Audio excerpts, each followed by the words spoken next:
Well, to answer this question, we should compare digital computers with the brain. And if we do make this comparison, that we see that in terms of speed, in terms of operations per second, the two systems are quite similar. Well, 10 power 15 operations per second is the production rate, productivity of modern GPU, and it's comparable to that of the brain. But in terms of energy efficiency, in terms of operations per joule, the performance is significantly poorer. Right here, with a digital computer, we have 10 power 12 operations per joule, and with the neuron, it's some 10 power 15 operations per joule.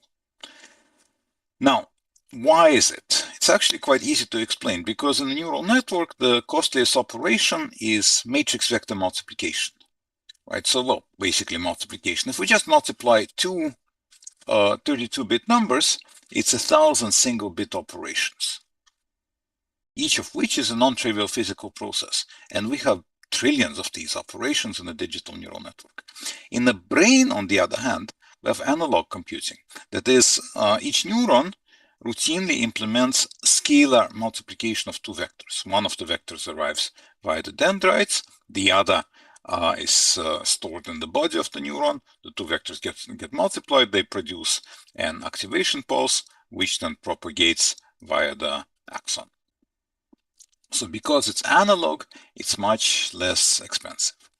And then the question that, the next question we should ask is there a technologically accessible platform that can operate more like the brain and less like a digital computer? And once we ask this question, the immediate answer that we get is optics, because the light wave, as it propagates, it experiences interference and diffraction, which can in fact realize an arbitrary linear operation. I'll show you in a moment how it works. The point I want to make now is that the optical computing, at least in theory, can surpass digital machines and moreover surpass the brain, both in terms of productivity and in terms of energy efficiency. Well, okay, so before I continue, I'd like to give you a first kind of a very brief introduction of how neural networks work. So suppose we have a task of recognizing an object, that is, we want to distinguish a cat from a dog. The input is a bitmap. Well, it's a bitmap, but mathematically we treat it as a vector. And then our task is to calculate a function of this vector, which is the probability of being a cat or a dog. Obviously, our brain is quite good at calculating this answer, but how can we get the machine to calculate it? Well, we create a structure like this. We take an input vector and multiply it by a matrix, which we call the weight matrix. And then we, to the output vector, we apply the so-called activation function, some nonlinear function, which we don't train. So this weight matrix we optimize, and which we call training, but then the activation function is fixed, right? And then we apply multiple layers to repeat this process many times. Like this. That's why it's called deep neural network. And there is a theorem which says that any function, however complicated, can be approximated by such a structure, provided that we have enough layers and enough dimensioning of this layer. So if we try to implement this optically, well,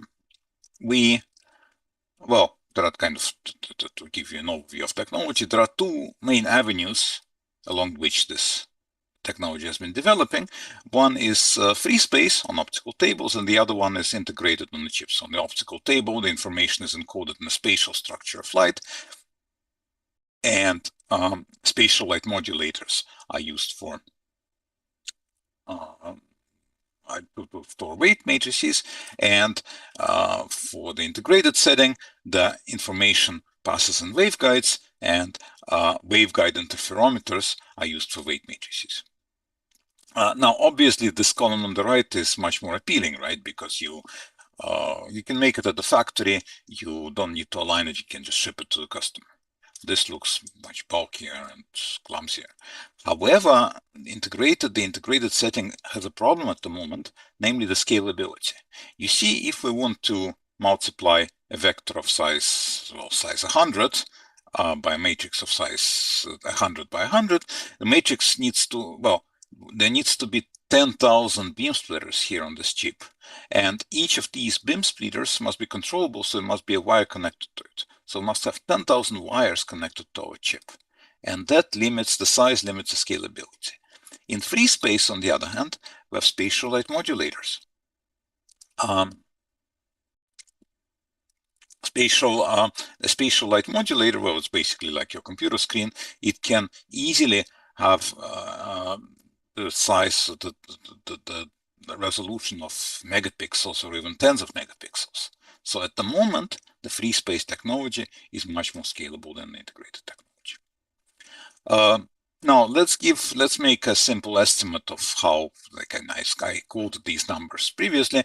I want to show you how I arrive at these numbers. So in terms of productivity, it's quite easy. Suppose I have a matrix of the size 1000. When I do matrix vector multiplication, it's 1,000,000 operations. And then I need to multiply this number by the rate at which the data is applied to the neural network.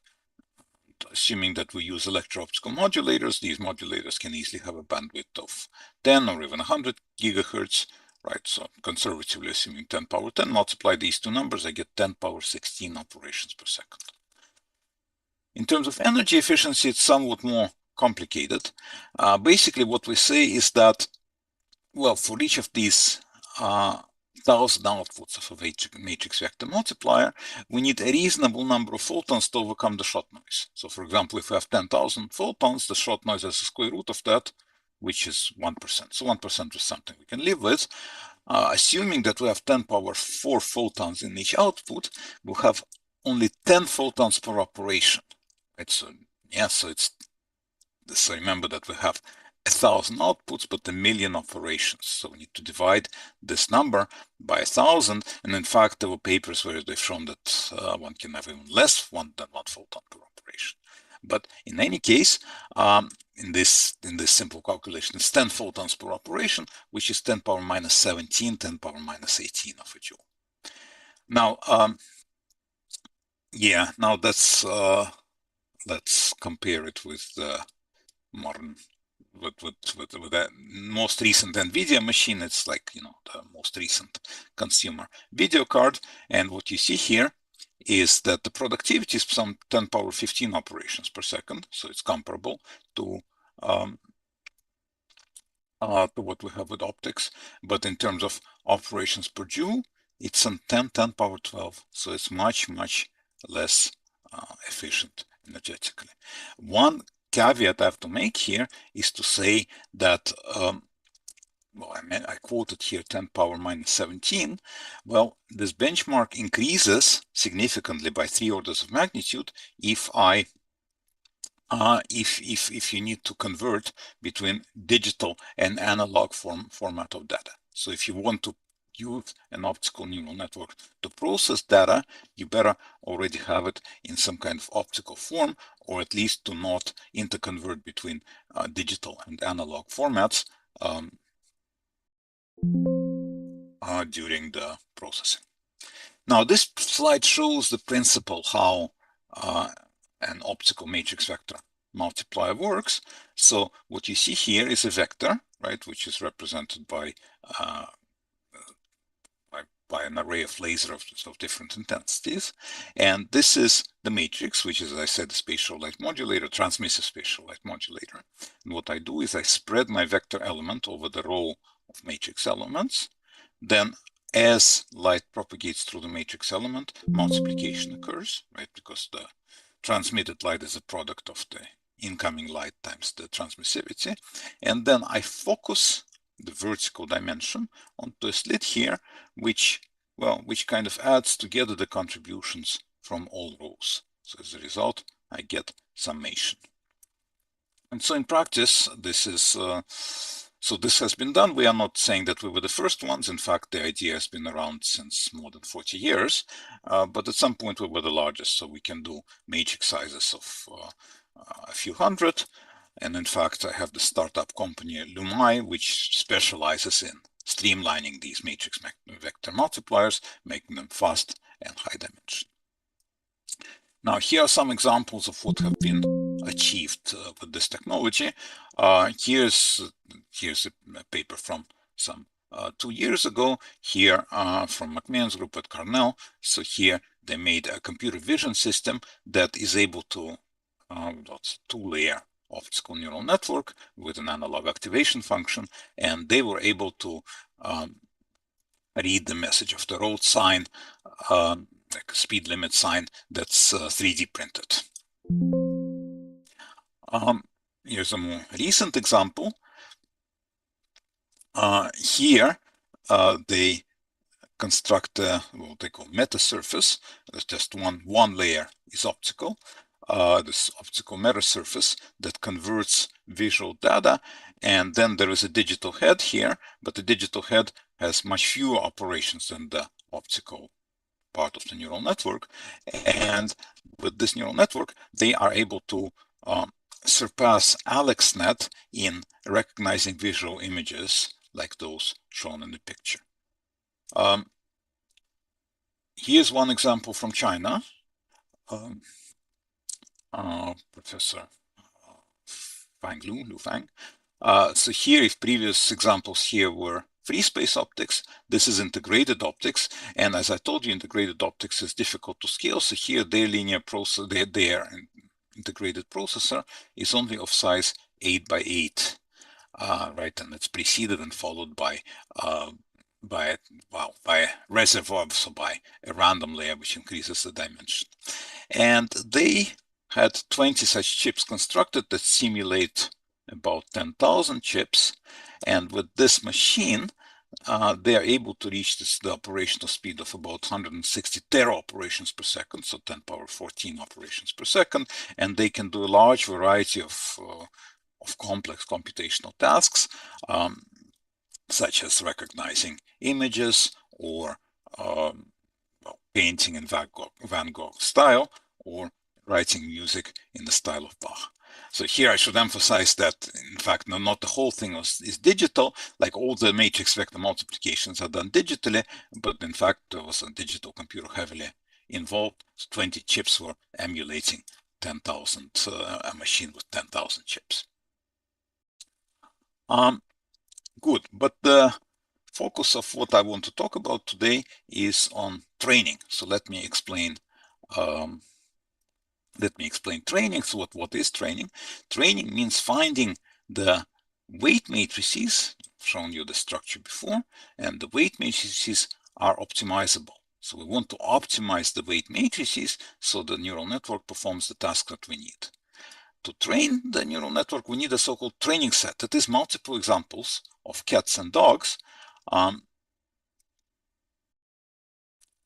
including correct answers. So for each example, we need a correct answer, whether it's a cat and a dog. And once we have that, then we can calculate the so-called loss function. That is the difference between the neural network output and the correct answer, squared and summed for all outputs. The good thing about the loss function is that it's differentiable with respect to the weight matrices. That is, we can calculate the gradient of the loss function with respect to the weight matrix and then apply gradient descent. Yeah, so once we have the gradient, we can iteratively optimize the weight matrix to minimize this loss function. Now, on the next slide, I have to to explain my work, I have to go a bit further into detail how this gradient works. In fact, the gradient can be there is a simple equation for the gradient. So the gradient of the loss function with respect to the weight matrix, with respect to a particular weight matrix in layer L, well, it's a matrix which is an outer product of two vectors. The first vector is the input vector of neurons coming in, and the second one is a so-called error vector. What's this error vector? Well, the error vector in the very last layer, it's the difference between the neural network output and the correct answer, the label. Then what we do for previous layers, we take the error vector in the next layer, multiply it by the derivative of the activation function, and then multiply by the weight matrix. That gives me the error vector in the previous layer, and then I go backwards, starting from the last layer, go all the way to the first layer. This is the so-called backpropagation algorithm co-invented by Hinton back in 1986, which basically jump-started the field of machine intelligence. Now, how can we train an optical neural network? Well, to be honest, in most cases, including those cases I showed you previously, the training is done by means of a digital twin. That is, people build a simulation, and a digital simulation of an optical neural network, train that simulation, and then apply whatever matrix elements, weight matrix elements they've calculated to their SLM. Obviously, this approach has shortcomings. Well, first of all, you need a digital twin, and of course, what's the point of making an optical neural network if you still need a digital twin? And second, you are sensitive to errors because no simulation can be perfect, and therefore there'll be errors associated with this imperfection. A partial solution to the second problem here is so-called hybrid or physics-aware training, in which, well, as I said, for the gradient, you need both the activation values and the error values. And the idea is to calculate the error activation values using the optical neural network, and then to calculate the error values using the digital twin. So you still need a digital twin, but because you have physics in the loop of training now, the sensitivity to errors greatly reduces. So it solves the problem partially, but then the big question that I want to ask, can we also calculate the error? Can we also backpropagate optically? And the answer is, well, if we look at the forward propagation and backward propagation, we see that the structures are quite similar. In fact, the linear parts are very similar. So if we just backpropagate light through the same interferometer, but backwards, it will do the linear part of the backpropagation operation.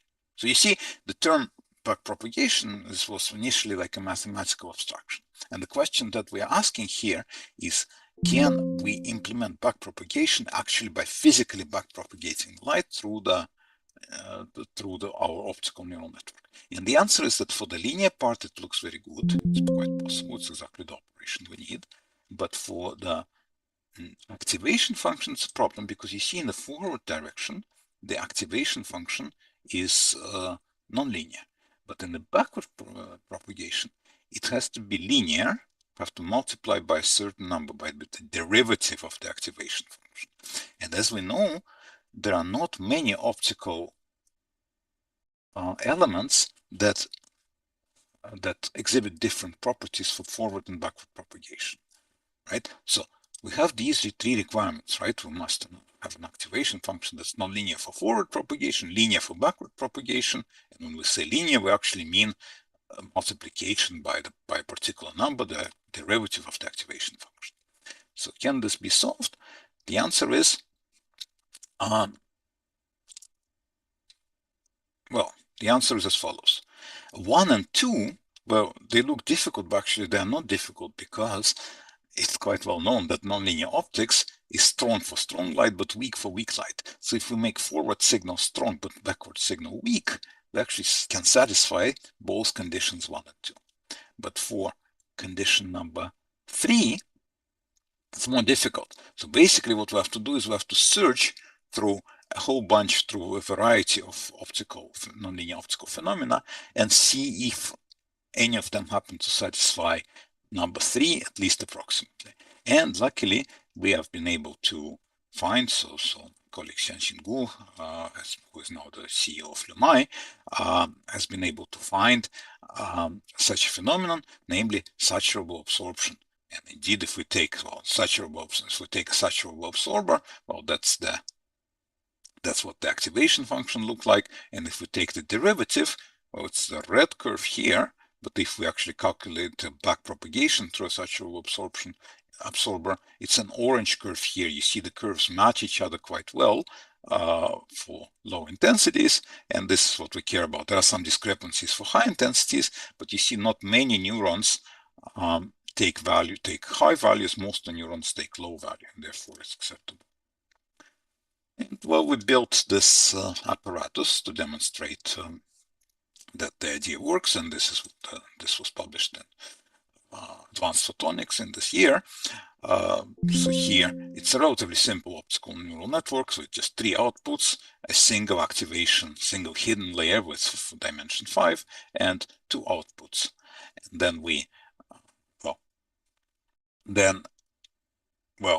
tap off the neuron values after the first layer. So these are our activation values, and we then backpropagate the error backwards to the same neural network. We tap off the error vector after the after propagation through the activation cell, and this is then we get the error vector, and then we take the outer product between the neuron vector and the error vector here and here, and this gives us gradients for our 2 weight matrices. And here's an example of how it works. So the task we solve here is quite simple. It's classification of 2-dimensional points, right? So here we have the training set consists of 2 classes, the blue class and the orange class, and then we give our neural network a pair of coordinates x and y, and we ask it, does it belong to the blue class or the orange class?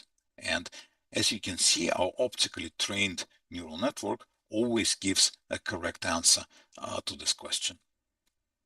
So it always identifies class correctly.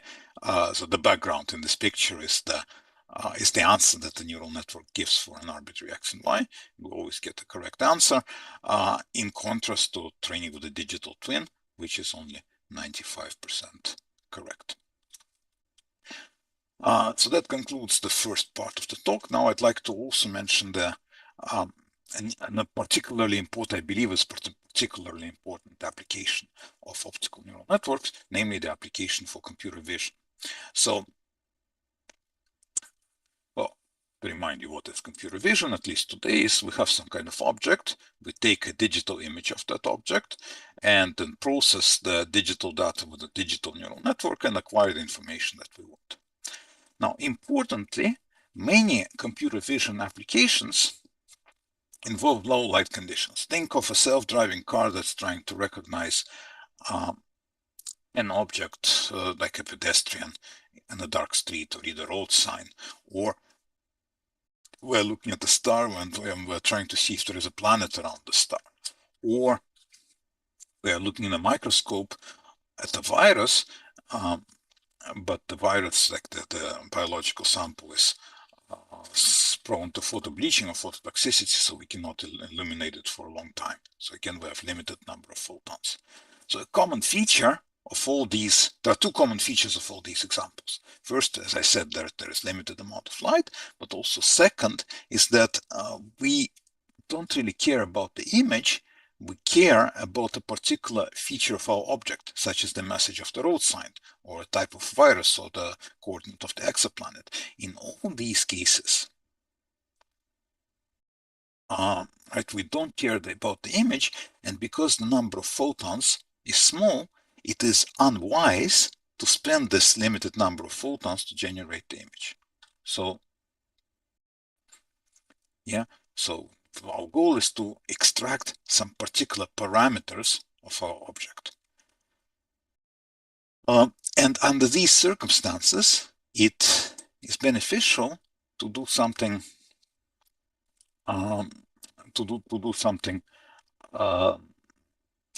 something new, namely, before you detect light, you pre-process that light with an optical neural network, and only then detect it, convert it to digital data, and then process it again with a digital neural network. So now you have two neural networks, optical and digital, and you train them in concert in application to a particular type of knowledge, particular features of the object that you want to learn about, right? So now, so importantly, when you set this task and when your light is weak, then you want to, when you train your optical neural network, you need to take quantum nature of light into account. So in essence, it's not just an optical machine learning task, but a quantum optical machine learning task. And the good news is that, well, when the number of quanta is limited, for a given object, one can actually calculate how well an optical neural network can perform in principles. So there are sort of called quantum criteria, quantum Fisher information for regression, and quantum Hellstrom bound for classification. So once you've trained your optical neural network, you can see if you did a good job by comparing the performance of your actual neural network with these quantum limits. So, okay, so let me give you an example, and I have to start from afar. Resolution, imaging resolution. Well, as you know from studying optics, when we have an imaging device, the resolution is limited by the diffraction on the objective lens. That is, if we're trying to image a point, the image will not be a point, but a blur. That's called the point spread function. And if the 2 points are close to, each other, then these 2 point spread functions will coalesce, and you won't be able to resolve the 2 points. You won't be able to measure the distance between them, and you won't even be able sometimes to tell whether it's a single object or two separate objects. And for the last few decades, like a number of ideas have appeared on how to overcome the diffraction limit. They can be divided into these three large families that are depicted here. One is near field microscopy, when we have some kind of needle near field probe scanning over the sample, so there is no objective lens and therefore no diffraction. Or there are nonlinear methods based on nonlinear optics, in which you get fluorescent emitters in your sample to light up one by one, and then every time you get just a sparse sample with a small number of emitters, which are easy to localize. And finally, there are methods based on non-classical light, such as squeezing entanglement or single photons. A common disadvantage of all these methods is that they all require some kind of active interaction with the sample. And that, of course, greatly reduces the applicability of these methods, right? Because even in microscopy, there are fragile objects that cannot be near field scanned, or there are objects without required nonlinear optical properties. But outside microscopy, right, there is astronomy or satellite imaging or remote sensing, in which you have no possibility whatsoever to actively interact with the sample.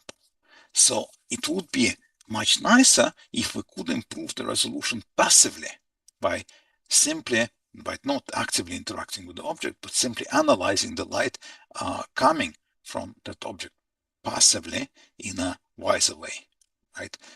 And improve the resolution just by this passive analysis. But can this be done?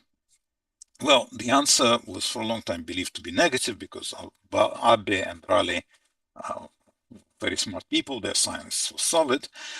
But then Man-Kei Tsang came up with this idea of treating imaging resolution by a quantum sensing problem. That is, again, by constructing the optics that can find the optimal measurement of the incoming photons to extract the parameters of interest. So specifically what he proposed is to take the light in the image plane, and instead of measuring it directly, decompose it into certain basis of transverse modes, measure each mode, and then use this information to obtain the information about the object. It turns out that this reconstruction will have high information about what's obtainable via direct imaging. So here's a picture that that kind of gives you an intuition of this idea. So suppose we use Hermite-Gaussian basis and we filter Hermite-Gaussian mode 1, 0. Now you know that Hermite-Gaussian mode 1, 0 is an anti-symmetric mode which consists of two bulbs here, one positive, one negative. So suppose we have some kind of object, for example, a star on the optical axis of our apparatus, and we set a filter that only transmits the first Hermite-Gaussian mode. Well, the optical field here is symmetric, but the mode, our filtering mode, is anti-symmetric. So we'll have no light photon detector. Now, if the star is not on the optical axis, but slightly off the optical axis, then we'll have some light here because the image here is now not completely symmetric. It has an anti-symmetric component which will be transmitted through this filter. If there are two stars, well, they are incoherent, so their intensities will add, and we'll still have some signal here in spite of, even if the two stars are within the Rayleigh limit of each other, so even if they are not resolvable by standard methods, we'll still see some light here, and we can tell that there are two stars and measure the distance between them, and this measurement can be much more precise.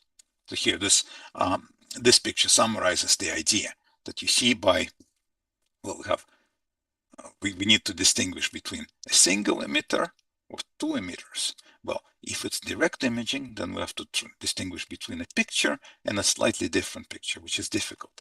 By this new method, we have to distinguish between some light, between no light and a little light. Obviously, the second, the task in the second column is much easier than the task in the first column. So here's an example of how optical pre-processing allows you to solve certain tasks much more efficiently than direct imaging. Now, our contribution to this, so since the discovery of Monkey, there's been a lot of groups have jumped onto it and done a lot of work. Our contribution to this field has been to do proper imaging, so to not just to measure some parameters of the object, but to actually image the object. And well, here I'll show you some results. So here we imaged the logo of our university. So on the left column is the actual logo. In the middle column is direct image of that logo. So here we artificially impose the diffraction limit by setting a narrow aperture in the light path. So because of diffraction, the image gets blurred. But then with the same aperture, with the same diffractive limit, would apply our new method, this Hermite-Gaussian processing, and then the quality of image greatly improves. The resolution enhances by a factor of 2 or 4. So far we've done it with a number of settings. Coherent light, incoherent light involves, so we've done confocal illumination, which enhances resolution at the illumination point in addition to the detection point. So these pictures are not yet with a proper microscope, but recently we've started venturing into microscopy, and then we also see significant advantage. For example, well, here you can see, well, this is a so-called fluorescent target. This number 4,000 means 4,000 lines per millimeter, or 4 lines per micron. So it means that the distance between lines here is only 250 nanometers. With direct imaging, you can barely resolve them. But with our new method, you can resolve them. You can resolve them much better. So you see the gap between the lines is even half the size, like 125 nanometers, and you can still see this gap very clearly. As an added bonus, like you've all used microscopes, you know that if you move the microscope objective up and down, you will defocus your image, right? So your image will look something like this. It turns out that with our new method, it's no longer the case. You still get a sharp picture. Yeah. So to conclude this part, right, we've developed a method of passive linear optical we developed a method that overcomes the diffraction resolution limit in the regime of passive linear optical and far field imaging. And we've tested it in a variety of microscopy modalities, and we've well, now we're starting to validate it in a true microscopic setting. So here's a kind of a market picture what we hope to achieve. So the horizontal axis is the resolution and the vertical axis is the cost. And you see these two gray clouds are existing methods, right? So on the one hand, there are these diffraction limited methods. On the other hand, there are those other methods, super resolution methods that I mentioned in the beginning that are limited to specific samples. Our technique is somewhere here, so it gives you another half an order of magnitude in terms of resolution. But in addition, it also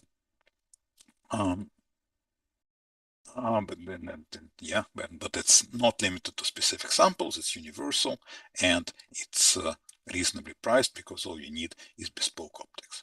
Now, how is this whole thing connected to optical neural networks? Well, you see the smooth sorter here that sorts, that measures in the transverse basis is actually an optical neural network, right? So the way it's implemented is you have a spatial light modulator from which light bounces back and forth to send each transverse mode in its own separate spatial direction. And so what we can do is we can train this we can train the spatial light modulator to achieve tasks that we need. So here I'll skip a couple of slides because to save time, but I want to show you this. I want to show you this slide here, which is our recent work, not yet published. Here we are looking at discriminating fashion MNIST. That is, well, you might have heard of fashion MNIST. It's like MNIST, but instead of 10 classes of handwritten digits, here we have 10 classes of fashion industry images. So like t-shirts, trousers, sneakers, bags, and so on. And the task of a neural network is to distinguish them. Now, the task that we set is we try to distinguish classes just based on a single photon. So you see, we have just one photon from an object, and we're trying to tell, for example, is it t-shirt or is it a pair of trousers? So this table here shows the accuracy of distinguishing between each pair of classes. So for example, this class 0 is t-shirts, class 1 is trousers, this number 58 shows that if we just have one photon, from an object, then we can distinguish these classes with 58% accuracy. The baseline being 50%, right? So if we just randomly guess, it's 50%. With direct imaging, we can distinguish slightly better with 58% accuracy. But now, if we construct an optical neural network, we can do much better. We can distinguish with 73% accuracy, which actually approaches the quantum limit. So quantum limit here is 77% accuracy. So our optical neural network in application to computer imaging surpasses direct imaging and approaches the ultimate quantum limit. So to summarize, right, optical neural network, well, I say rival to quantum computing. Of course, fundamentally, it's still a classical computer, but the good news is that it can significantly surpass the capabilities of a digital machine with the technology that is already available. So unlike quantum computing, it's not science fiction, it's something that's already there, all the technologies has been developed, and we just need to put these components together. And the particular contribution that we've made is that we can train optical neural networks by actual physical backpropagation of light. And then I showed you a particularly attractive, in my opinion, application of an optical neural network for machine vision, right? For quantum computational machine vision. And I've shown you applications in super resolution imaging, but also application for object classification. You see, okay, the last point I want to make is that of course, we all know about this race to develop a quantum computer. We know how difficult it is to develop a quantum computer that would have advantage with respect to a classical machine. All existing examples are controversial. There is no proof now. But when we talk about computer vision, when our input information is not digital, but it's already available in the form of light, then quantum advantage is actually not difficult to achieve. And it's natural to use an quantum optical neural network to process your light optically, so it preserves the quantum properties of light and then it gives you advantage. So you can really have, so that would probably be the first example of quantum advantage, of advantage of quantum computation compared to direct digital computation. Thank you for listening.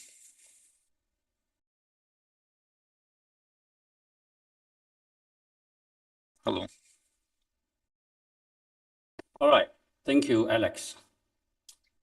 It's a wonderful talk on optical neural network and also for quantum imaging. So now we have time for a few questions.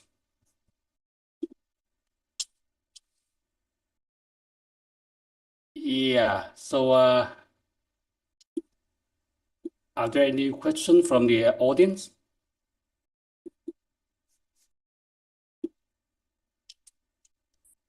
All right, I got the first questions.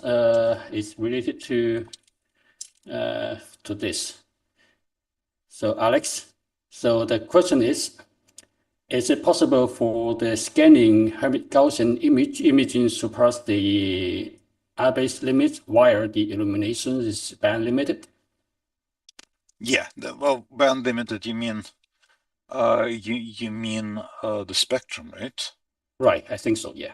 Yeah, all experiments are monochromatic, but of course, actually, if the light is not monochromatic, it creates complications because these diffractive neural networks, they are wavelength sensitive.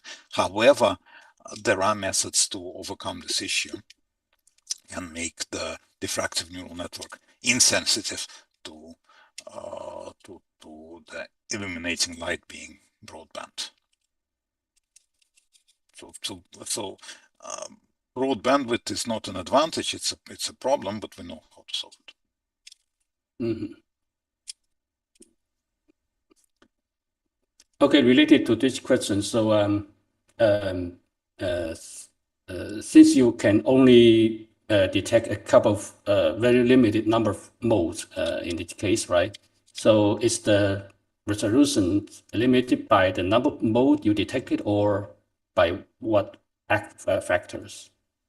Well, ultimately, the resolution is limited by the number of photons available. It's a complex question, right? Mm-hmm. So ultimately, the resolution is still limited by the diffraction, by the bandwidth limit of the microscope objective. Mm-hmm.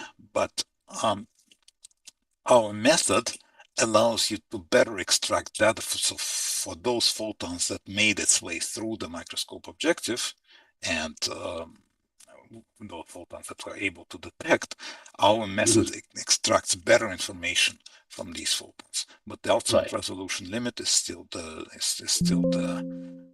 size of the objective lens, the numerical aperture. Mm-hmm. Okay. So if you, for example, if you can, well, since the microscopic objective is kind of band limited, right? So that means we only detect kind of frequency cutted information That's correct. of the components, right?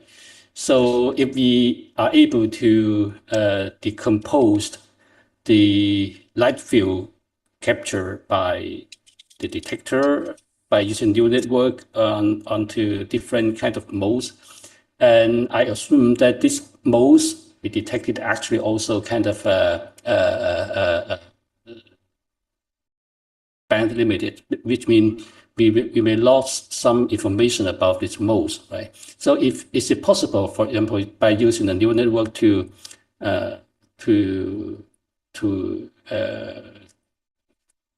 guess or to regenerate the whole spectrum of these modes, and in this way, it's possible to increase the resolution. Well, it's more that direct imaging imposes additional penalty on high bandwidth Right. photons, right? Yeah. So in the Fourier plane, the objective lens sets the limit, but the direct imaging makes it further turns out that it further attenuates higher bandwidth photons. So higher bandwidth information is not optimally detected with direct imaging. And what our Right. method does, it detects this information better, right? So it performs a better measurement on that part of the spatial Okay. spectrum. However, we are still limited by diffraction. So essentially, well, in direct imaging, you can do deconvolution, right? So you can improve. So if you have like an infinite amount of light and no noise in detection, then you can do deconvolution and you can improve your resolution. Right? So essentially, our method is equivalent to deconvolution. The problem is that with direct imaging, you're limited by noise, by both technical noise and short noise. So you cannot always do deconvolution. Right? So our method increases the range of situations, right? The range of brightnesses and noise levels for which this is possible. Okay, great, thank you. Okay, so there's another question about the paper you published in Advanced Photonics. The question is, optically calculating the MVM,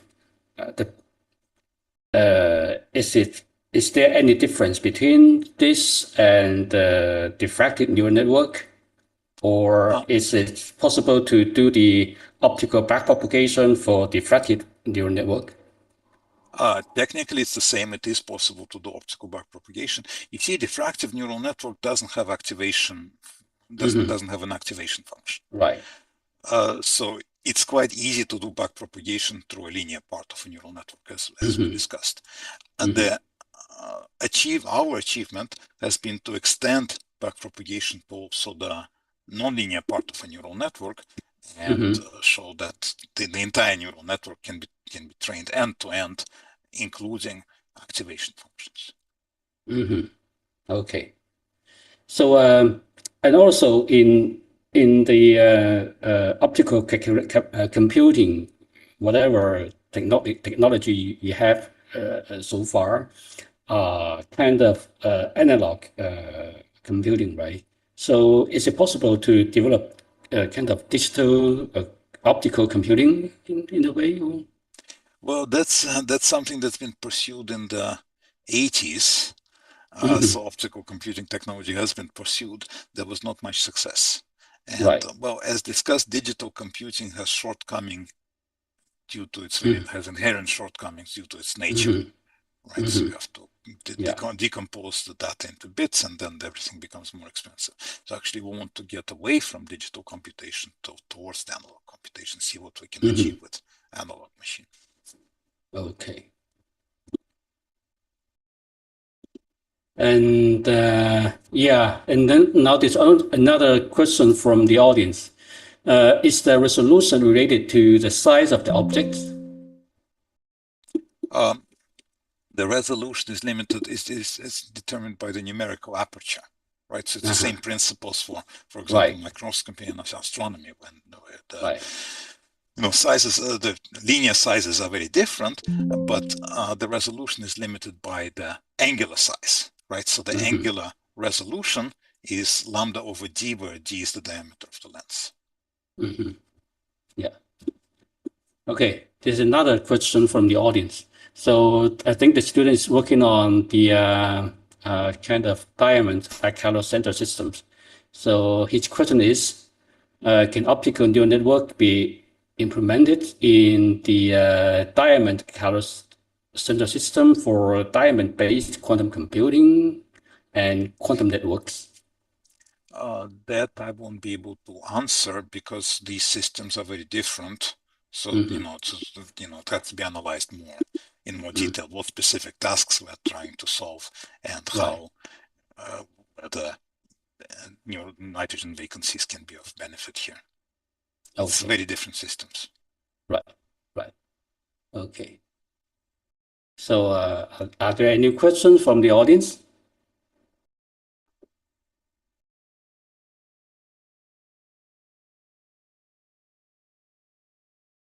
Okay, so if no, I have a further question about the optical training But of last the. question, please. Yeah, sure, of course, yeah, yeah. Then now the last question, I promise. So I'm wondering if so now you're able to do the optically back propagation, right? How about the